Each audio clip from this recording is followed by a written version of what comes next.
So, I think I finally got this. We are in the month of September. My last video, for some reason, I was saying November. I'm a nutcase. Anyways, I said it. I'm a nutcase. I don't know if you guys know this, but September is known as the recovery month, right? So I thought, I know it's the 28th day, but I figured, why not put something out, in regards to that? Because the fact is I'm in recovery, my husband is, my daughter is, and it's a struggle every day for every recovering addict. And so I wanted to pay tribute to that, I guess, is what I'm trying to say. And I'm sure all of you guys have heard of Dax Shepard. Well, I don't know if you guys know this, but he just had a relapse, and he talked about it on his podcast. And so I wanted to let you guys hear that because I found it really interesting. It's sad. It really is sad, but it kind of makes you realize that you're not alone. That even the ones that have money aren't above it, I guess is what I'm trying to say. And so I hope you guys enjoy it. I also want to let you know that the 30th, which is Wednesday, Netflix is putting out a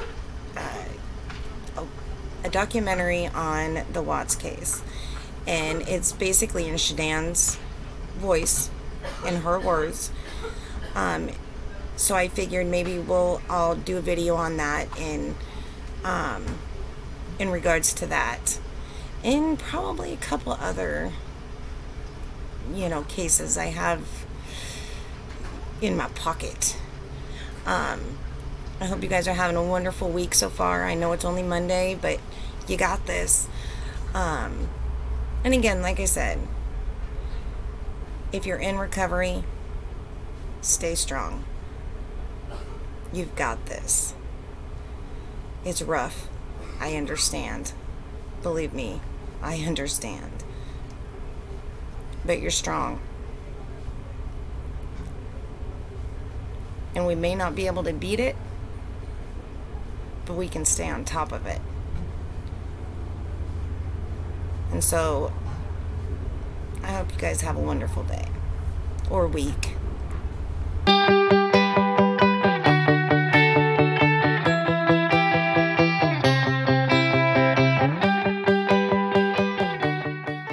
Children is that we have this podcast and that a lot of people have been inspired to try sobriety based on how open we are about it. And I had a huge fear that those people would feel maybe misled, or I don't know. Part of it's good and it's self-esteem, and another part of it's ego, that I have 16 years, I have 16 years, I have 16 years. And that is something people might aspire to have. And then through talking to a really good close friend who said, if you're being honest and that what you really want to do is help people, then it would be much more helpful for you to be honest and tell the truth. Yeah. Tell the truth. I agree. Yeah. Okay. So it would be unfair to say this all started with my recent surgeries, which is really hard to say, but yeah. Good job. First of all, I'm so proud of you. Thank you, buddy. So 8 years into sobriety, I had not done a single shady thing. There was nothing gray. I hadn't done anything gray. And then, my heart's a little racy. In 2012, my father was dying. He got diagnosed with cancer in August, and then he died December 31st. I was going back nonstop to do all the treatments with him and take him to chemo and handle his hospital stuff, blah, blah, blah. I also got in a motorcycle accident going to work on Parenthood. And I immediately called my sponsor and I said, I'm in a ton of pain and I got to work all day. And we have friends that have Vicodin. Painkillers, yeah. And he said, okay, you can take a couple of Vicodin to get through the day of work, but you have to go to the doctor and you have to get a prescription. And then you have to have Kristen dole out the prescription. And I said, okay, so I did all that. Yeah. So I had a prescription for Vicodin that Kristen was administering. No problem yet. I then fly back to see my dad. Mm-hmm. And I don't take the prescription because Kristen's supposed to hand them out. So it's decided like I'm fine enough to just go without them. So when I go back, my father at this point is, he can't walk. He just is in this hospital room all day long. And he says that he really wants to go sit in his house and look at the lake one more time. So my beautiful friend, Ken Kennedy, builds a fucking handicap ramp in front of his house. And I get him in a wheelchair. My father is not a small man at this point either. Even with cancer, probably weighed 280. So I get him in this wheelchair. I take him to Ryan's, his favorite restaurant. I get him a gold brick sundae, his favorite thing in the world. And he doesn't take any bites of it. And that was the point where I was like, okay, that's probably the last stage for him. Yeah. So we didn't eat any of this. I got him ribs and this gold brick sundae, and he didn't take any bites. And then I took him to the house, and they had given me his Percocet. Yeah. Because he needs to take them every whatever hours. So I give him a bunch of Percocet, and then I go, I have a prescription for this, and I was in a motorcycle accident, and I'm going to take some too. Yeah. And so I took Percocet, and my dad and I sat in his living room and stared at the lake. And it was, we had so little in common and so much friction. But the number one thing we had in common is we were both fucking addicts. Yeah. And we had never used anything together. And we sat there stoned and looked at the lake. And in that moment, I felt elation and I was just happy. And then I dropped him off at the hospital. I went back to Kenny's house and spent the night. And I started panicking a bit that I had done that. And I was wondering if that's a relapse and, oh no, 8 years is gone. And then. Did you take more? Also, I don't have to ask questions. If you don't No, mind. please do. Because I think people will be wondering whatever you're wondering. Well, since you were already taking them, did you take more than you would have been taking? Yeah, I probably took twice of what You were my other prescribed. prescription Got was. Yeah. Let me be even more specific. Initially, I think I took exactly what my prescription was, but Yeah. then the second I felt them, I took More. a second dose of them. Right. So I wake up the next day and I'm pretty nervous and I'm a little panicked about the whole thing. And then I go to the hospital to see him. And what I was already not crazy loving was just that my dad had so many friends in AA, which is awesome. And they would visit him all day long. And there would often be like 10 to 20 people inside of his room. And I wasn't really alone with him as much as I wanted to be. And so I pulled up to the hospital and I'm seeing all these people walk in and I'm just feeling a lot of things like overwhelmed by what I did, overwhelmed. I think that my dad's dying. I don't think till much later did I realize it was stressful. I think in the moment I thought like, oh, you do this, get the handicap ramp up, do it, You were distracted by the logistics of it. Exactly. And it was something that I could control. And so was my thing. So all that to say, Kristen called me and I was sitting in the parking lot in the car and she said, how are you doing? And I said, I'm not doing great. I'm really upset that all these people are visiting and I want alone time with him. And of course there's more that's going on than that. And she says, don't worry, it's okay. Look to your left. And I looked to my left and she's standing in the parking lot. She has flown on the red eye that night without telling me. And she's in the parking lot of the hospital. And then we go inside and my dad feels the baby. Yeah. Lincoln's like, 8 months in the belly at this point. And so he feels the thing. And it's this really sweet day. And then on the ride from the hospital home, I start crying and I say, I relapsed. I took blah, blah, blah. And she's like, you clearly need to call someone in AA, but I would say you're fucked up from this accident. You got high with your dad. Keep it moving. Yeah. Like you don't need to redefine it. You didn't lose 8 years, blah, blah, blah. Yeah. Which was so comforting. And of course, just telling her was really comforting. And then I did tell a couple select people in AA, but in all honesty, a couple people that I thought would Say it's co-sign. fine. Yes. Yeah. So that was 8 years ago. And over the last 8 years, I don't think there was another thing for maybe a couple years until I got hurt again. And then I've now had this experience where I did that. I felt bad, but there wasn't really any fallout from it. It was like, I felt bad. I said I felt bad. And then I did just move on and it was fine. Yeah. And And you also didn't feel like I need more, I need more, I need more. Exactly. Yeah. Yes. And again, another thing I'll add is I know really well what powerlessness and unmanageability feels like, which is when I drink. Yeah. If I drink on a Thursday night, there's no telling if I'll come back that night. And then you add Coke and then really you're talking like, I can't predict if I'll be gone for a day or 4 days or whatever. So that to me is like unmanageability and powerlessness, which I am entirely powerless over drinking and Coke. So this is a confusing experience because I didn't feel very powerless or anything. So then I get hurt again. I can't remember even what happens, but then that next time, again, never administering them myself, but maybe I don't want to take them at night because I can't sleep when I take them. So when I get my 2 at night, I don't actually eat them and I keep them for tomorrow morning so that I can make it the dose I want it to be. And again, that cycle happens maybe 3 or 4 more times. And I feel shady, but I don't feel like this is a problem. I didn't desire more when the thing was over, blah, blah, blah, blah, blah. So this escalates to, I have a ton of injuries. I've had 7 surgeries from shit. I go ride a lot. Yep. And after I ride sometimes on the track, I feel I'm entitled to take 2 Vicodin at the end of the day because I am in pain. That again doesn't feel that crazy. And then this last go around of the hand, then the shoulder, starting like, I don't know, 6 months ago or whatever it was. I'm getting shadier and shadier, and I've not ever yet bought them. Mm-hmm. And then I do. Yeah. And so, yeah. And for the last 8 weeks, maybe, I don't really know. You would know better than I would. I'm on them all day. Mm-hmm. And I'm allowed to be on them at some dosage because I have a prescription, and then I'm also augmenting that. And then all the prescriptions run out, and I'm now just taking 30 mil oxys that I've bought at whenever I decide I can do.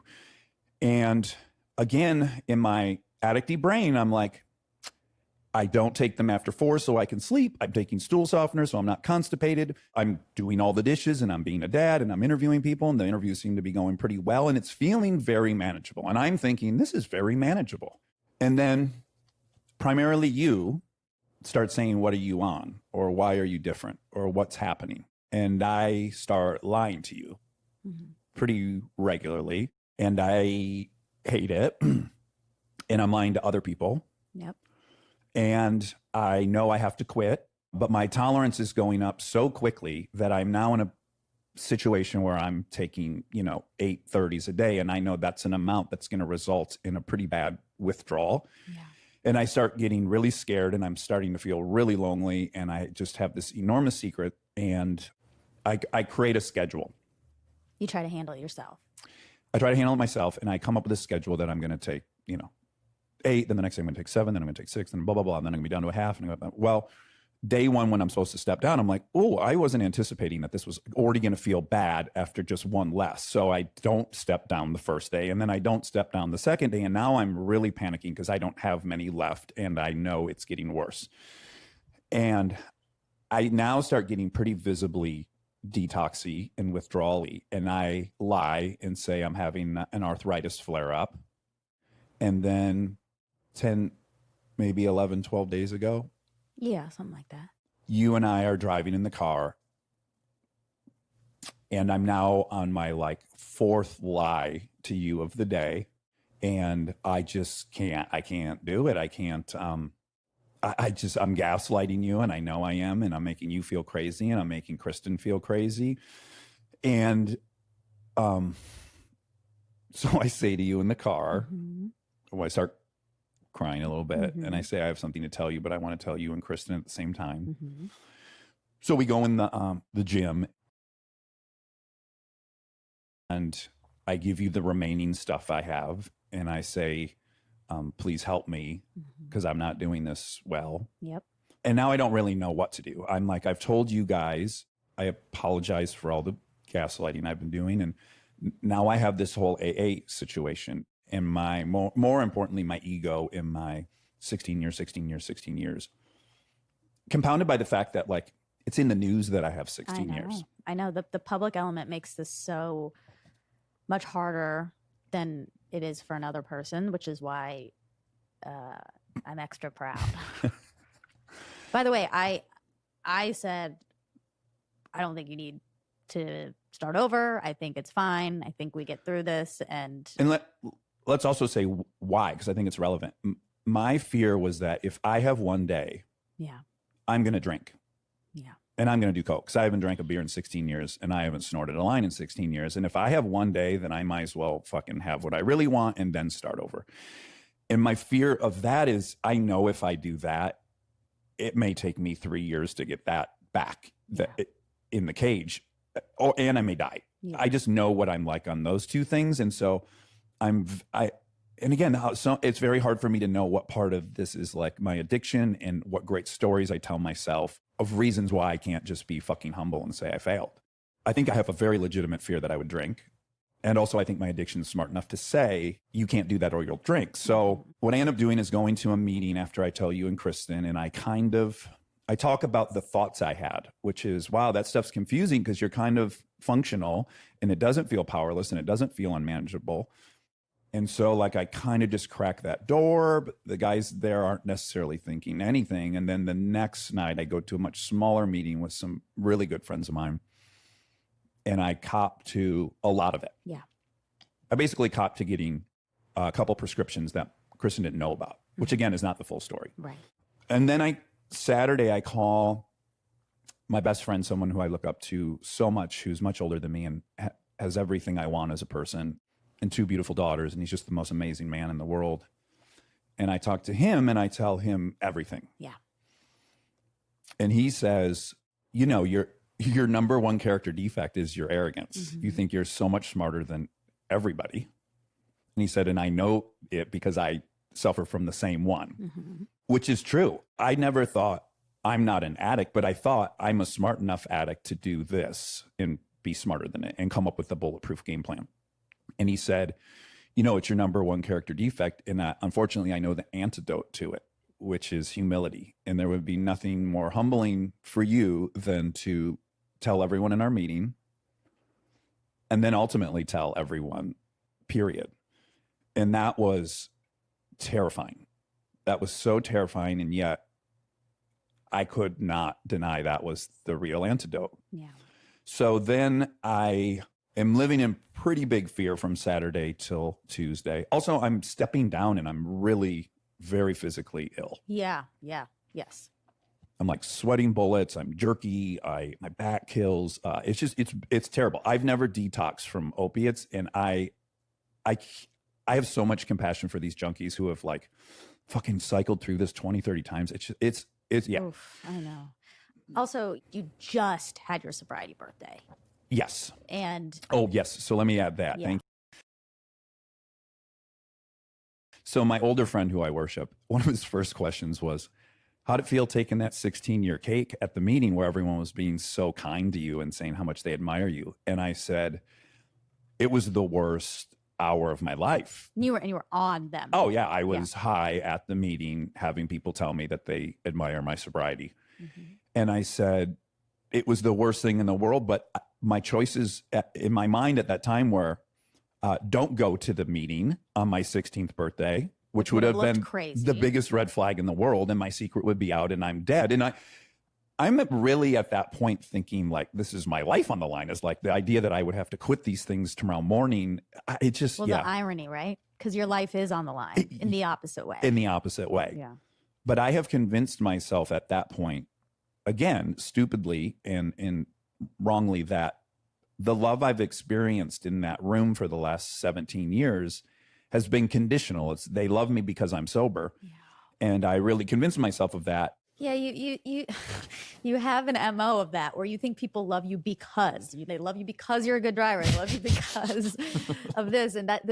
People just love you. You have to be able to just put a period at the end of that. It's very hard. Don't you think you have that? Of course, I think everyone does. But when you're on the other side of it, you know that's just so not true. You're right. Yeah, you're right. You and have then to remind yourself. Well, and then so I had great fear of going to the meeting on Tuesday, and it timed up kind of perfectly where I had been off of opiates for a full 24 hours, and I had taken Xanax the night before to sleep because I couldn't sleep. So Tuesday really was day one. Yeah. And then so I went to this meeting, and I've known the men in this meeting for 17 and a half years because I had many attempts before I got, going. And I told my whole story, and I told it honestly, and I went first, and I was crying, and it turned into the most incredible 90 minutes I've ever experienced, where there was just so much love and there was so much understanding and kindness and unconditional love. Yeah. And it's there's probably been many others, but it's the only experience I can remember having that was just grace, the definition of grace. And it was very emotional, and it was a really, really surreal kind of experience. And when it was over, I actually mentally, for the first time in a very long time, felt optimistic because for the last while, a long time, I've known intellectually that things are going to get worse, that each encounter with it has gotten more shady and more dangerous. And I recognized that the next go around would be, oh, I can't get pills, let's snort heroin. And and I've had a lot of friends that I've watched go through this whole cycle. And I finally have the humility to say, I will not be any different. I won't be special. I won't be smarter. I will be exactly like everyone else I've seen. I mean, Philip Seymour Hoffman, who I just adored and idolized, he had 20 some years. And I think he had a very similar kind of experience that ended in death. And so I'm not smarter than Philip Seymour Hoffman. I'm not more special. I'm not anything more than him. But I will say the 16 years of not drinking and going to AA, there's a saying in AA that like your addiction's doing push-ups. It's not getting weaker over time. It's just doing push-ups ready for you to get back at it. And that part is true. But I will say that the huge gift that the 16 years did get me was I used to be able to gaslight people daily and it didn't bother me. And I've had a good 15 and a half years or maybe more of not gaslighting people. And I just don't have that tolerance for it. It was the worst part of this whole experience was like, lying right to your face and knowing that you didn't believe it. And it was terrible. And I hated myself over it. And so that's a gift of it. And then shockingly, I didn't have a single desire or fantasy or ideation about drinking or doing cocaine. Glad. And it would have been totally natural if you did. But I'm so relieved. I didn't. This thing really has relieved me of my obsession to drink alcohol, which is what it promises it'll do. So I'm just so grateful for that. Yeah. I'm so grateful. One other thing I want to say, many years of sobriety, I journaled every single day. I was like superstitious about it, that if I missed a day, I would relapse. And I'm talking like, 14 years of journaling every single day. And then I stopped. And I have told myself over the last couple of years that I stopped because I was too busy and I had kids and blah, blah, blah, blah, blah. Yeah. But I started journaling again and I was writing everything I really did. And all of a sudden it hit me. I stopped journaling because I didn't feel safe being honest with that journal because I was afraid the journal would get found. And so I didn't even want to write in it anymore because I was no longer even being honest with the journal, which was a bizarre thing. Yeah. And so, today I have 7 days. Yeah. Good job. Thank you. Congratulations. Also, I mean, I'm not in this program, so I don't know what I'm allowed to say or not, but knowing you still have 7 days, but those 16 years aren't gone. They're not erased. I mean, I know there's like some gray, but you haven't drank alcohol or had cocaine, which is why you went there. In 16 years, that's a huge accomplishment, and it doesn't. I'm still very proud of it, whether I should or shouldn't be. I still feel very proud that I haven't drank or done cocaine in 16 years. Yeah. And also, I have not been sober in the way I would like to be sober, where you don't have secrets and you're not afraid to tell people about the gray area you're going through. Yeah. And that's my failing, is I was not trusting enough of the people who love me to let them in on the struggle and the gray area and the baby steps I was taking. And I'm obviously really regretful of that. Now, at the same time, I had all these fears of what it would be to have one day again. And I will say I've had 25 conversations in the last week with guys from my program that I've had more in the last week than I've had in the last 2 years with guys from my program. Yeah. So the level of like connection I've gotten out of it. And again, the primary thing once you're sober, trying to help other alcoholics and to be honest. And I have felt like I've gotten to do that way more than I was doing with quote 16 years. Yeah. And that feels incredibly good. I feel so much better than I felt on opiates, even though I thought I felt really good on opiates. Yeah. Well, connection. You'd been missing that. Yes. And my lack of humility was a roadblock to other guys being humble with me. Yeah. You've talked on the show about having a harder time talking about your current struggles. My real time struggles. Yeah. I would way rather tell you things I've conquered. Overcome. Yes. Yeah. I've been hinting at this in my subconscious for a couple of years. Yeah. And our show is about honesty and vulnerability. And those things are so much easier said than done, I think. But you're really putting your money where your mouth is by doing this. Well, I'm so embarrassed by the thing. Oh, well, I'm not as much now going through it as I thought I would be, but I was very embarrassed by the whole thing. You know, I had really started. Yeah, my ego was like, oh, I've got this under control, and and to admit I don't have control, which is the thing I desire the most, and to openly say that I had lost complete control is hard. Yeah, hard for me. I think everyone hearing this is gonna learn something new about you and maybe themselves, and feel like everyone is going through a hard time. Everyone is. Yeah, I guess the only thing I would hope people would hear is that, at least in my case, the outcome wasn't anything like I feared it would be. And the secrets are so much more painful than whatever the fallout from owning my secrets was. Yeah, I'm just really, really grateful that you guys, you know, were understanding and didn't feel as betrayed as you should, you know. No, but that's the other thing. I mean, I'm not letting you off the hook or anything at all, but it is a disease. It's a real disease. When you, and I think we talked about this before, but when you had surgery, this is maybe a couple of years ago, and I don't know why Kristen wasn't there or something, so I was in charge of administering your pills, and we were just in the middle of conversation. Yeah. Normal, like totally like this. And then you'd just be like, it's 2. Like in the middle of the conversation, it's 2 p.m. Like without looking at my watch. Yeah, you just knew. Your brain was always counting down the minutes until you could have it. And that's the part too I want to be honest about, which is the lie I was telling myself was, I'm pulling this off and this isn't powerless and it's not unmanageable, because look, I'm interviewing people and I'm going to work and I'm doing all this stuff. But the truth is, while I'm interviewing someone, I'm almost having this out of body experience where I'm like, oh, good, this is working. This will end in an hour. I'm going to go pee. I have 2 pills in my pocket. I'm going to try to take one while I'm peeing. That way Monica won't know I took a pill. Oh my God, I think a pill fell out in the Lazy Boy. All I'm thinking about is that there's a pill in the Lazy Boy and you're going to see it. But I'm still, so that's what's fucked up, is that my real life gets put to my subconscious. My subconscious is now just operating whatever skill set I have. Yeah. But my real thoughts are all day long, when do I have another pill? I can't have too many. I got to stop at 4. Fuck, wow, it's already 4. I can't have, really all I'm thinking about is that. And I'm not actually present, even though there is the facade of being present. Yeah. It's very grody that I can do that. Again, when I saw that, like, we've talked about addiction so much and I hear all the stories, but when I was administering the pills was the first time I really was like, oh, he has no control over this.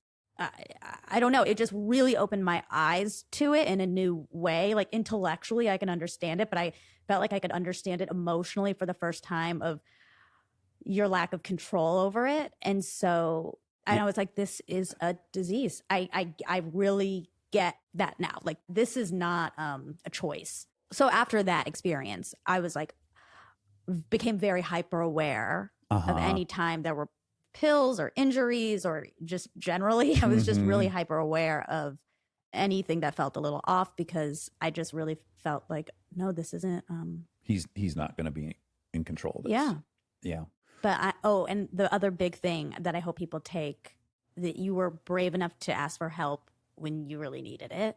Yeah, I was. I couldn't have not. I felt so terrible about the line, and then I was, which I haven't felt in a very long time. I was just very scared, and I felt very, very lonely, like the level of loneliness, and I couldn't even tell the journal, and I really was just locked into my thoughts by myself. Yeah. And none of them were helpful.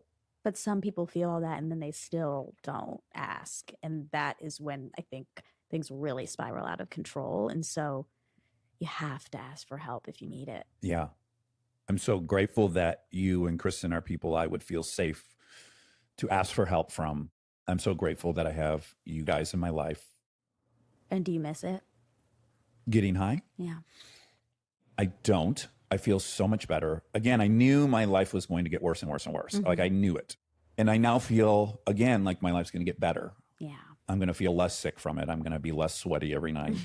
So some of the fun stuff the developments are I have to switch sides of the bed. I sleep on a towel. Yeah. And then about 3 a.m. I have to wake up because the towel's too wet, and I move to the other side of the bed and put a different towel down. And it's very humbling.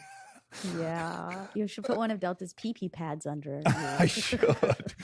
The only thing I miss about it is, if I'm being brutally honest, was that I did love that I would wake up in the morning and I'd actually be excited to wake up because I was going to take a 30 and a half, a 30 and get my coffee. And then in 25 minutes, I was going to feel great for 3 hours. And being able to control my mood,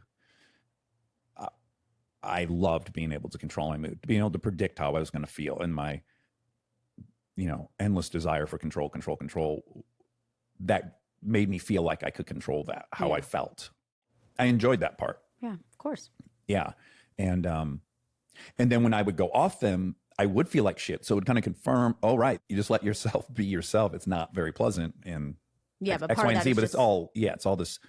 I'll tell you, the moment I had like this crazy moment, we were watching Alone, this survivalist show on Netflix, which is really great. And there's all these contestants, and they're all by themselves, and they're trying to stay as long as they can. They only have like a hatchet and a bow and arrow or whatever they have. And this one woman tapped out because she said, when I had my first child, it stressed my pelvic floor, and I've been constipated for 9 days, and I can feel the weight of it on my pelvic floor. And I'm pretty nervous it's going to damage my pelvic floor to a degree that I won't be able to have a second kid. So I got to go. I'm going to tap out. And I had this moment where I was like, that's addiction. She really just wants to leave, as everyone there would want to leave. And so her brain is all day long coming up with stories that hopefully she can buy into. And finally it created one where it's like, the future of your fertility is on the line. So you must tap out. Now that may or may not be true. Yeah. But I so identified with your brain just working all day long, trying to come up with a story to do the thing you want to do that you can buy into. Justification. Yeah. Yes. Yeah. And my brain's been very busy doing that for a couple months now, or a few months. Yeah. It's survival. It's a survival skill, I think. I think that's why we originally have it, so that we don't crumble under our own mental fatigue. We all do it. We all justify decisions all day long that we know aren't exactly right. When we drive by the homeless person on the street, we make justifications for why they're in those positions and why we're not. Like, everyone's doing it all day long. And it's just kind of important to recognize that. So we took a lot of time to talk about what I went through, but I would also like to very much let you say what you went through. Oh. And again, apologize to you publicly, because it breaks my heart that I would try to convince you that you were wrong about something you knew you were right. Well, I started to pick up on things, and I was like, I really think something's going on, but I didn't know what to do. I didn't want to get you in trouble, so I didn't want to tell Kristen. I didn't know if I was right. Like, was it my place to ask? And you must think there's some outside chance that I'm not lying. Exactly. Well, at that point, you hadn't lied to me. Right. Okay, I was just right. thinking, like, I feel something is happening. You're nervous for me. Yes.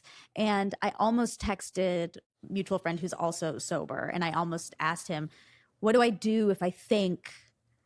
But I didn't know what to do, because I was like, what do I do if I think someone is on drugs and shouldn't be? Like, he would know immediately it was you, and I didn't think I could...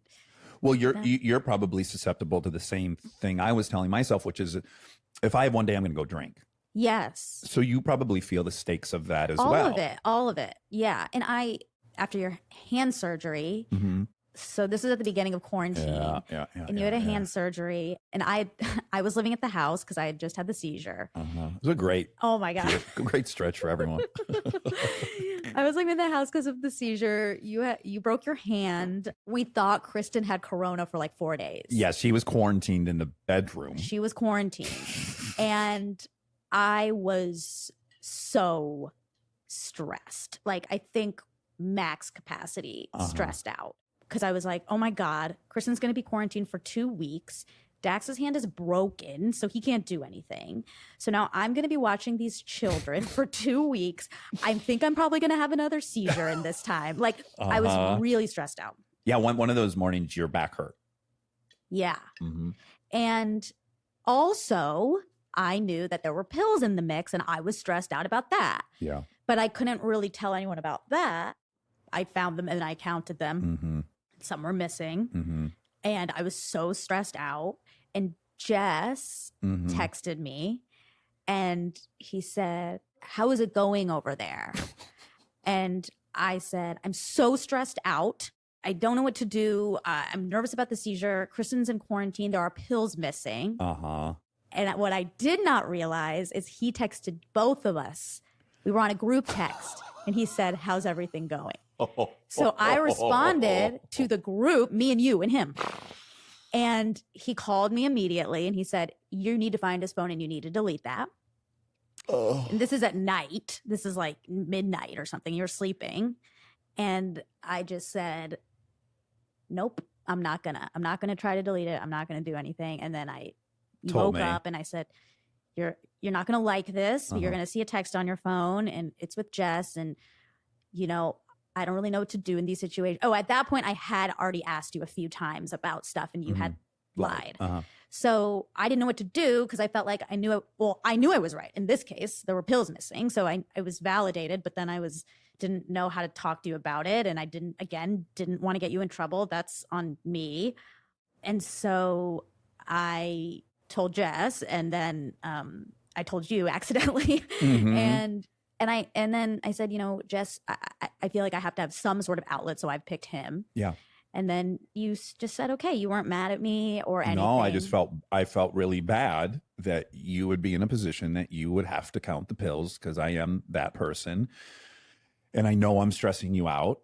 And I'm also high. So I'm also want more than anything to stay high. Yeah, so yeah. I want to make you happy. I want to stay high. Yeah. And I don't really know what to do. Yeah. I was really relieved that you weren't mad. I really thought you were going to get super defensive, and I was just embarrassed. By the way, I knew you were going to do it. yeah. I was allowed to take 2, and I took 4 or 5, and then gave you the bottle to administer to me. Yeah. So again, these are all these, like, talk about the great, like, I, for some reason at that point, was still willing to give you the bottle. Right. Like, I was still in my mind, okay, well, she'll be in charge, but I am going to have a few more before I give it to her.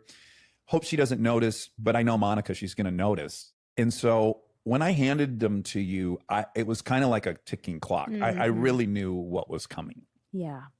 And then it happened, and I at that point, wasn't fucked up enough to lie about it. I was just like, yeah. Yeah. And again, I've put on your shoulders the stakes of, yeah, what are you supposed to do? You call my sponsor, and then now I have a day, and now I go out and drink and fuck up. You know, I'm so sorry that I would be putting you in that position. Truly, it's so obvious how many people it always affects. Yeah. Again, the lie I'm telling myself, the story I'm coming up with is like, I'm not hurting anyone. How is anyone hurt by this? Yeah. I can't feel 2 Vicodin. Right. It doesn't feel like anything, but I can feel 5. Again, I'm like, well, I have a much higher tolerance than people. I mean, again, these are all the stories I'm telling myself. I have a much higher tolerance for drugs. They prescribe them for a 70-pound woman and a 200-pound man. There's a set prescription, and it doesn't work for me. I can't feel it. But you're not supposed to feel it. You're supposed to feel the absence of pain, not a buzz. But I don't want the absence of pain. I want a buzz. And it's, yeah, just really, you know, it just all unravels very quickly. And then I have one set of ethics on one day, and the next day I have a different set of ethics. It's a progressive thing, and it gets worse and worse and worse. Yeah, and our good friend Eric, who's now sober much longer than me, he was like, I'm surprised you didn't like desire to go do coke or get Ritalin or Adderall or something. And I said, the only time I fantasized about getting Ritalin was a couple times I took enough that it was very noticeable to you. So my whole thing was like, truly, and by the way, thank you. You probably kept me from getting much worse, is that I knew there was some sweet spot that I had to maintain, or you would ask, what's going on with you? And so it crossed my mind to have Adderall available just in case I did enough that you would notice. And this is how it's like, it just starts building. Now, I never did get Adderall, but it started crossing my mind that it should be in my toolkit to pull this off. I'm just so grateful you're okay. That's really it. That's really the Me too. lasting feeling. I have so much more to be grateful for. I'm so sorry that I lied to you and so many people, and it's just really regretful and shameful, and it really bums me out that I'm that person sometimes, and I'm sorry. Well, I don't want you to be regretful that you're you. You're you. You have all the good parts that everyone loves, and you have some hard parts, just like everyone does. Just like everyone does. Yeah. Again, and I guess the other reservation I had about coming clean publicly is like, ugh, Kristen doesn't deserve for the next 6 months for every fucking interview she does to be, oh, Dax relapse. I know. Doesn't feel fair it to anyone. It doesn't feel fair to anyone. It's not fair to anyone. I'm just, I'm sorry and embarrassed that I've put other people in this situation, but it's very admirable that you decided to put yourself before fame, before public destruction or whatever you fear, even though that's not going to happen at all. But that is really hard to do, to say, I'm more important than that. Well, even Jess yesterday, he goes, aren't you nervous people are going to like go back and try to figure out when you were high and stuff? And I'm like, yeah, that's going to happen. And that's a fucking bummer. Yeah. And that's part of the consequences of this. Yeah. And I'll just have to deal with that, because I'd rather deal with that than have a big fucking secret. Exactly. Yeah. I can't imagine going to a live show and having some, 3-week sober person tell me, oh my God, I want to have 16 years like you. That would just kill me to do that. So if you got more than 7 days, you got more than me. So you're my elder and I look up to you, and, onward and upward. For all the people who have been along on this whole journey for the last few years, I feel, and this is not to sound cheesy, but I feel the same responsibility to the people who love the show and are with us, because I think it's such an emotional connection we all have. Yeah. I would feel just as guilty to all the armchairs as I would you and Kristen and other people I love. So that's that, I think. That's that. All right. Thanks for your honesty. I love you so much. I love you Thanks so for much. dealing with me. Always. Always. Okay. Bye. Bye.